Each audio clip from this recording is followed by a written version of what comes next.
quero falar sobre uma paternidade segundo o coração de Deus, amém? Porque o modelo de Deus de paternidade fala a respeito de encorajamento, o modelo de Deus de paternidade fala a respeito de proteção, de provisão. Olha que interessante, a Bíblia diz que quando Moisés recebe de Deus uma missão, Moisés olha para ele, olha para a missão e fala: Deus, mas quem sou eu? A resposta de Deus para ele é: eu estarei com você. A paternidade no modelo de Deus sabe que você não tem tudo o que você precisa. Irmão, eu quero pregar essa noite, pega essa chave.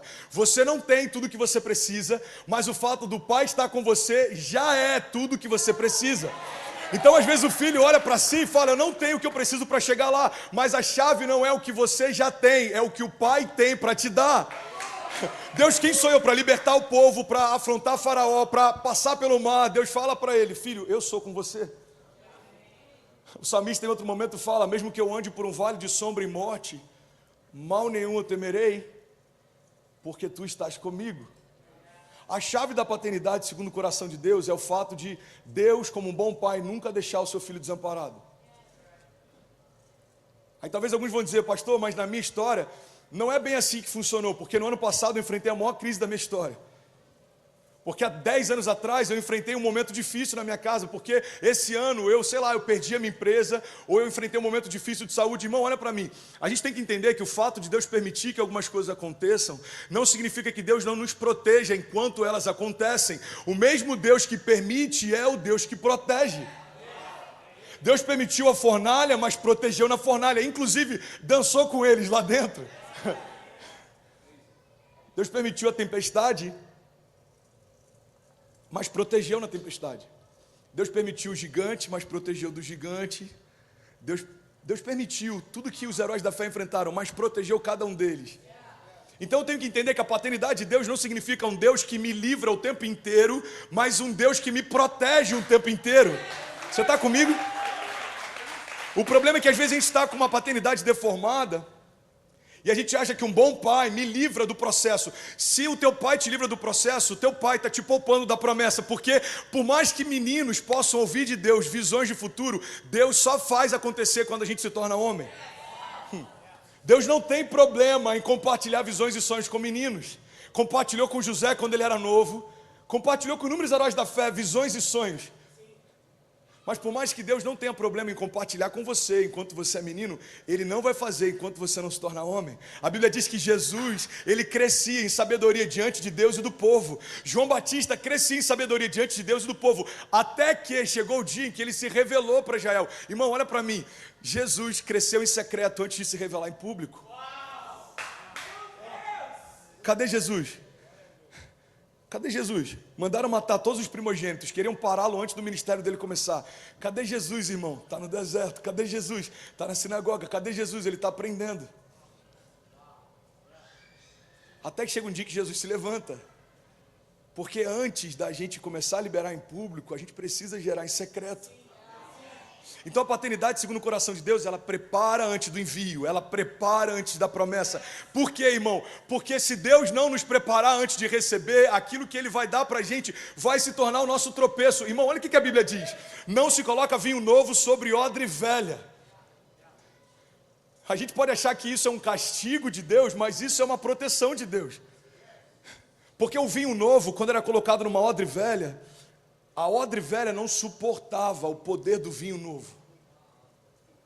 Então, se você coloca um vinho novo numa odre velha, ela se rompe e se perde a odre e o vinho. Olha para mim, vocês estão comigo? Então Deus está dizendo: eu estou te poupando porque eu te amo.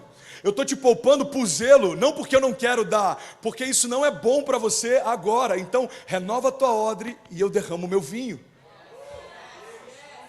Essa é a paternidade no padrão de Deus. Não é um pai que dá tudo na hora que a gente quer, é um pai que dá na hora que a gente está pronto para receber. Então o que a gente tem que entender é que Deus sempre está pronto para dar. Talvez o que está faltando em mim é estar pronto para receber o que Ele sempre quis me dar.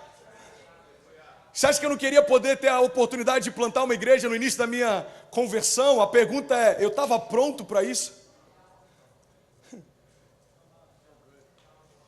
Você acha que eu gostaria de ter a oportunidade de pregar para príncipes da minha geração? A pergunta é: eu estou pronto para isso? Quantos que querem ser pai, mas a pergunta que a gente tem que fazer é: eu estou pronto para isso? Porque quando eu entendo, irmão, que tudo que Deus permite que eu passe é um processo, eu paro de rejeitar o processo, eu começo a abraçar eles. Os processos não são o seu problema, os processos são uma ponte que Deus constrói para te levar para as promessas. O processo separa meninos de homens. Você está comigo? Diga amém. Processo, irmão, processo é libertador, processo ativa dons e chamados, processo forja caráter, processo nos ensina sobre resiliência. Resiliência foi uma palavra de ordem no ano passado. Resiliência nada mais é do que a capacidade de levantar depois que caiu. Não significa que a gente não vai cair, você vai cair, você vai tropeçar, você vai errar. Você vai entrar numa porta que você jura que é de Deus e depois você vai ver que não é. É normal, faz parte. Fala comigo, isso é vida real. Isso é vida real, irmão. Agora o segredo não está da gente ficar com medo e nunca entrar. O segredo está em saber que mesmo se eu tropeçar, o meu Pai está pronto para estender as mãos e me colocar de pé de novo. Você está comigo? Qual é a característica que a gente vê na paternidade de Deus o tempo inteiro? Despertar a grandeza. Se a gente fosse falar de grandeza alguns anos atrás, na igreja brasileira principalmente, isso ia ser muito assustador para alguns, porque a gente aprendeu uma teologia que fala que a gente tem que diminuir o tempo inteiro para que ele cresça. Alguns vão dizer, pastor, isso está na Bíblia, eu sei. Mas essa é a fala de João Batista, não de Jesus. Pega essa chave, irmão. Essa é a fala do último profeta de uma antiga aliança, mas não é fala do segundo Adão da nova aliança. Olha o que João Batista diz, que eu diminua para que ele cresça. Olha o que Jesus diz, vocês são a luz do mundo. Que vocês brilhem como estrelas no universo, para que todos possam ver. Irmão, João Batista está no final de uma aliança limitada da letra, que depende de sacrifício de animais para poder ser perdoado. Jesus é a nova aliança no Espírito, que já pagou o preço, que já pagou o pecado, que já pagou meu passado e já restabeleceu todas as promessas que o pecado me roubou. Irmão, em Cristo eu posso viver como se o pecado nunca tivesse existido. Então Jesus está dizendo, olha, vocês são como estrelas, vocês vão brilhar para que todos vejam a luz de vocês. Esse brilho não fala a respeito de uma vaidade que aponta para você, e essa é a chave, porque é uma linha muito tênue. Esse brilho fala a respeito da luz de Deus que brilha em você. Porque vamos ser sinceros, irmão, vê se faz sentido. Quando eu estou em Deus, se eu como pastor peco, é uma vergonha para o evangelho. Se eu como homem casado faço alguma coisa errada, vai ser uma vergonha para a igreja que eu pastoreio, sim ou não? Então, da mesma forma que os meus erros causam vergonha, os meus milagres devem ser motivo de alegria. Então o que Deus está dizendo é, a partir do momento que você está em mim, filho, você se tornou um outdoor daquilo que eu posso fazer com um homem que está completamente rendido. Então o teu milagre vai apontar para mim, o teu green card aponta para mim, os teus filhos apontam para mim, as tuas promessas apontam para mim, os teus milagres apontam para mim. Por quê? Porque agora, quando você cresce, a minha glória cresce. Quando você cresce, se manifesta, se torna visível para todo mundo o Deus que em você habita. Eu vi uma frase, eu acho que é do Billy Graham essa semana, eu achei demais. Ele disse o seguinte: a cada 100 pessoas, uma lerá a Bíblia e as outras 99 lerão os cristãos. Isso é muito forte. Cada 100 pessoas, uma está lendo a Bíblia, 99 está lendo os cristãos. Lembra daquele milagre da mulher do fluxo de sangue? A Bíblia diz que ela tem um pensamento, anos sangrando, anos precisando de um milagre, ela gastou tudo que tinha, recorreu a todos os médicos, ela tentou de todas as formas, mas quando ela ficou sabendo que Jesus estava passando na cidade, ela pensou, se eu tocar na orla das vestes dele, eu vou ser sarada. Irmão, olha o nível de fé e de entendimento dessa mulher. Ela sabia que não precisava nem tocar em Jesus para ser curada. Ela sabia que ela não precisava nem tocar em Jesus para ser curada. Pastor, mas a Bíblia diz que ela tocou em Jesus. Não, a Bíblia não diz que ela tocou em Jesus. A Bíblia diz que ela tocou naquilo que tocava Jesus. Ela tocou na roupa de Jesus. Então essa mulher entendeu um princípio. A glória de Deus na nova aliança é algo tão poderoso que se eu tocar naquilo que toca ele, eu vou receber o que eu preciso. Você está comigo? É esse princípio que Deus usa para nós. Tem pessoas que nunca tiveram encontro com Jesus, mas vão ter um encontro com você e vão encontrar Jesus em você. Tem pessoas que nunca ouviram Deus falar, mas vão ouvir você. Tem um amigo que está aqui visitando hoje, e eu não vou falar para não chamar atenção, mas hoje pela manhã veio um casal, e esse casal falou, cara, eu conheci esse seu amigo uma vez em Nova York, a gente estava num GC, numa célula, e ele liberou uma palavra para mim que, cara, eu nunca vi algo daquele tipo. É como se fosse uma visão que ele estava tendo, e ele estava impressionado, falando sobre palavras de sabedoria e palavras de revelação.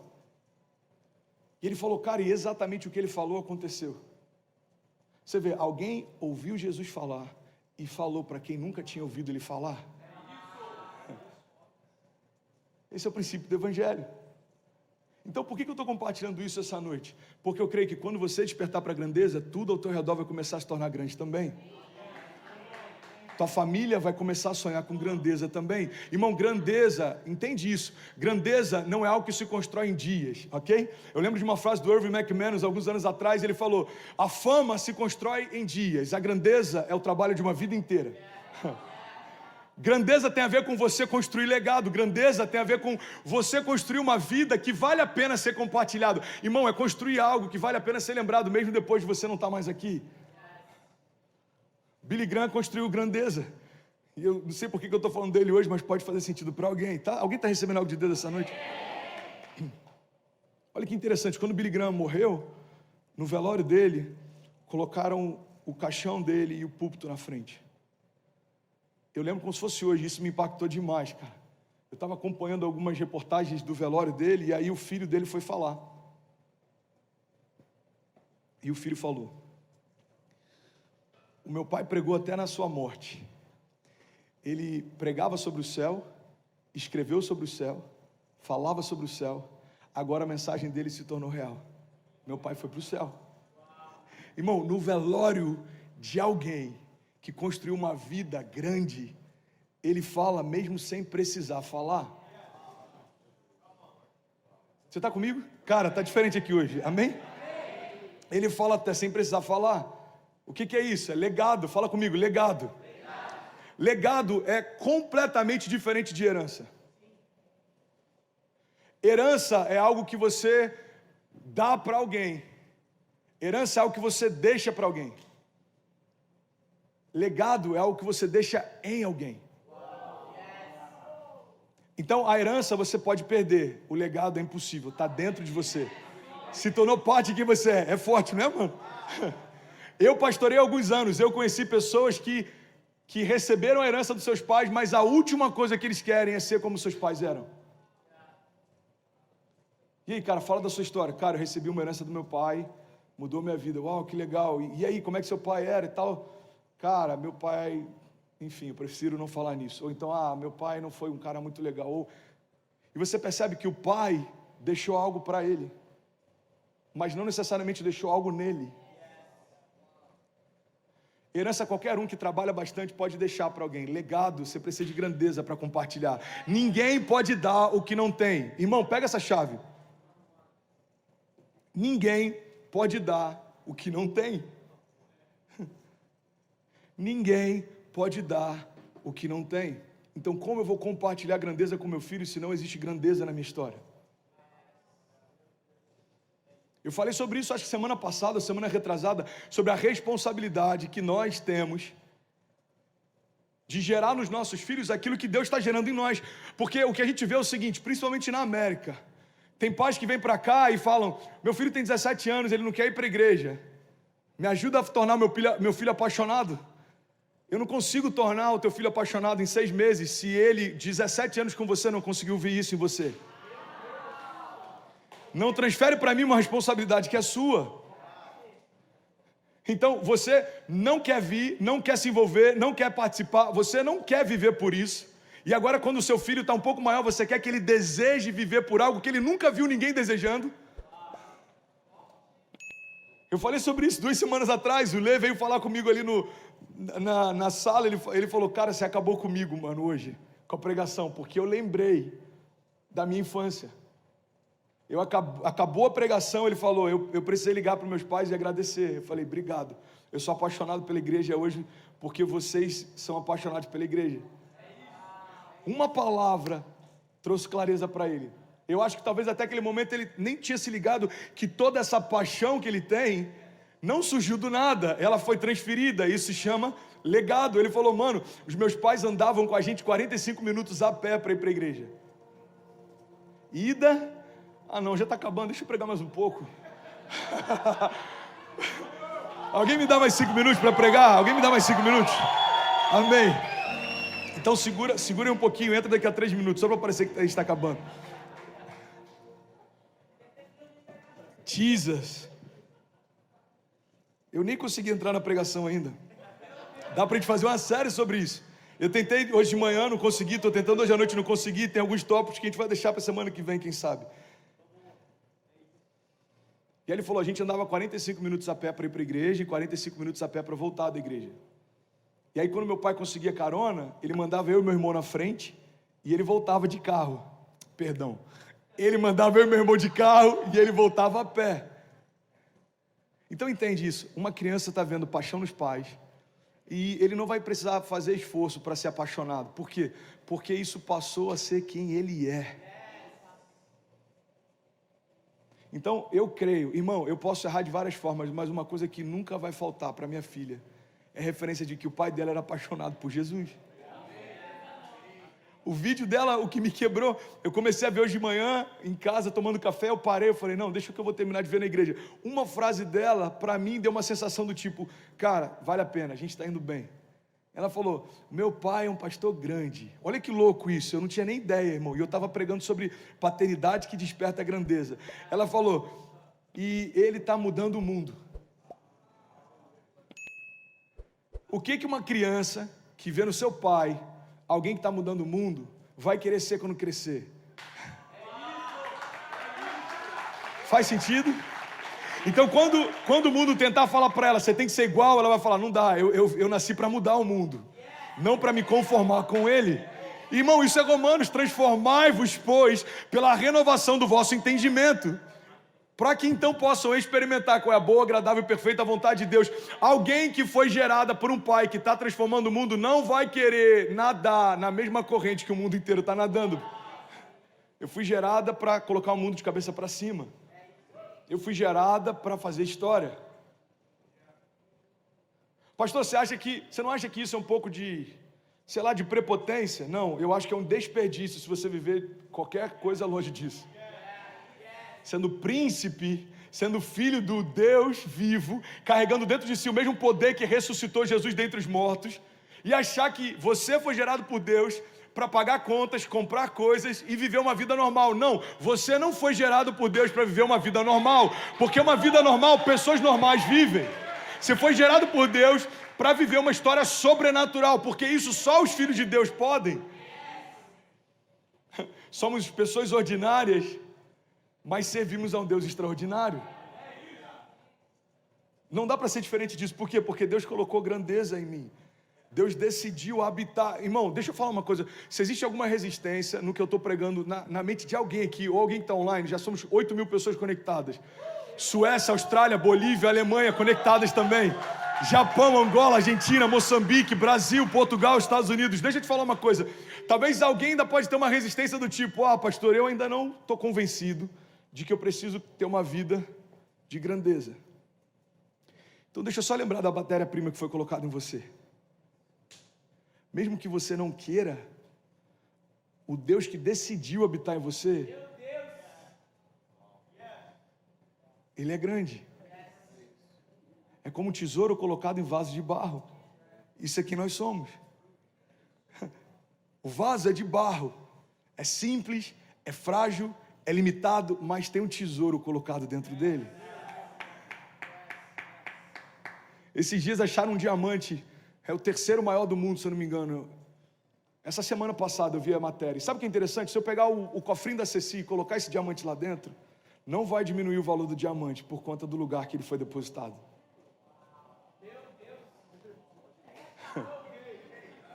mas certamente vai valorizar o porquinho da Cecília depois que ele for colocado ali. Faz sentido? Assim somos nós. Como vasos de barro com tesouro colocado dentro. Eu carrego a própria vida de Deus. Eu fui lavado pelo sangue de Jesus. Irmão, são verdades bíblicas que a gente tem que trazer à nossa memória em todo o tempo. Senão, o nosso evangelho vai se resumir a frases motivacionais. Qual é o princípio fundamental do evangelho? O único que poderia me julgar preferiu morrer no meu lugar. O único Filho de Deus se fez homem para que todos os homens pudessem ser feitos filhos de Deus. Ele era o unigênito. Olha para mim, irmão. E olha que eu não era muito bom em português na época do ensino médio. Mas unigênito significa o único gerado. Jesus era o único filho gerado por Deus. Mas depois que ele se entregou à morte e ressuscitou, ele se tornou primogênito. O que é o primogênito? Primeiro de muitos. O único filho de Deus morreu para que voltasse a se tornar o primeiro de muitos. Então ele se entrega como único e volta como primeiro. E quem que vem depois? Eu, você, a sua família, os seus filhos, os filhos dos seus filhos, os filhos dos filhos dos seus filhos. Você está comigo? Bases fundamentais do evangelho. O sangue de Jesus me lavou. E pelas pisaduras dele eu fui sarado. Isaías 53. Certamente Jesus levou sobre si as minhas doenças e enfermidades. Por que eu sou sarado? Porque aquele que era a própria vida se fez doente para eu me tornar sarado. Aquele que era completamente próspero se fez maldito para eu ser feito abençoado. Aquele que não cometeu pecado se fez pecado por mim para que eu me tornasse justiça de Deus. O maior milagre do evangelho, irmão, é esse milagre da substituição. Jesus tomou meu lugar naquela cruz, tomou a minha coroa naquela cruz, passou a minha vergonha naquela cruz, recebeu o meu jugo naquela cruz, pagou pelos meus pecados naquela cruz. Então eu não posso viver como se aquilo não tivesse sido feito. Você está comigo? O louvor está comigo? Vocês estão comigo? Pega essa chave, irmão. Se você não caminha com uma mentalidade próspera, não significa que o pecado de Jesus vai ser cancelado. Olha, o André não quis utilizar a prosperidade, então vamos voltar atrás e cancelar o sacrifício. Não, o sacrifício não vai ser cancelado, ele já aconteceu. Se você vai usar ou não, é uma escolha sua, mas está disponível. Se você não quer caminhar segundo a grandeza que Deus tem para você, irmão, é uma escolha sua, mas não vai mudar o que Jesus fez, já está pago, já foi consumado. Quando ele está lá, né, de braços abertos, a Bíblia diz que ele declara em alta voz: tetelestai, está consumado. Pai, eu te entrego o meu espírito, está consumado, foi feito, o preço foi pago. Jesus entrega a vida dele. A Bíblia diz que ele toca o inferno, mas ao terceiro dia ele ressuscitou. Uma das passagens que eu sou mais apaixonado na Bíblia é quando diz que Jesus fez de todo o inferno um espetáculo público, triunfando sobre eles na cruz do Calvário. Cara, isso é muito forte, olha para mim. Jesus fez de todo o inferno um espetáculo público, triunfando sobre o inferno na cruz. Eu vou finalizar agora. Você está comigo ainda? Diga amém. Eu tenho 2 minutos. Eu estou tirando onda, tem 2 minutos ainda. Dá para a gente pregar uma série em 2 minutos. Vocês estão comigo? Não me deixe sozinho, não. Eu só tenho 2 minutos. Jesus. Todo o inferno, um espetáculo público, triunfando sobre eles na cruz. Sabe, eu quero te fazer um convite. A gente vai sair daqui. Você nunca mais vai olhar para você segundo quem você é. Você vai começar a olhar para você segundo o teu pai diz que você é. Amém? Então, se o cansaço disser para, você vai ouvir Deus dizendo para você: continua, eu sou contigo. Se o medo disser para, você vai ouvir Deus falando com você: podem 1000 cair ao teu lado, filho, 10.000 à tua direita, você não vai ser atingido. Se vier uma crise financeira, você vai lembrar Filipenses 4,19: o meu Deus suprirá todas as minhas necessidades segundo as suas riquezas em glória. Irmão, se vier qualquer condenação, você vai lembrar: eu sou santo, inculpável, livre de qualquer condenação. Se o pecado tentar falar para você quem você é, você vai poder falar: ei, não me procura no meu passado, eu não estou mais lá, Jesus mudou a minha história. Você está comigo? Então viver uma vida de grandeza, Viver uma vida de grandeza é caminhar segundo a altura da identidade que eu tenho.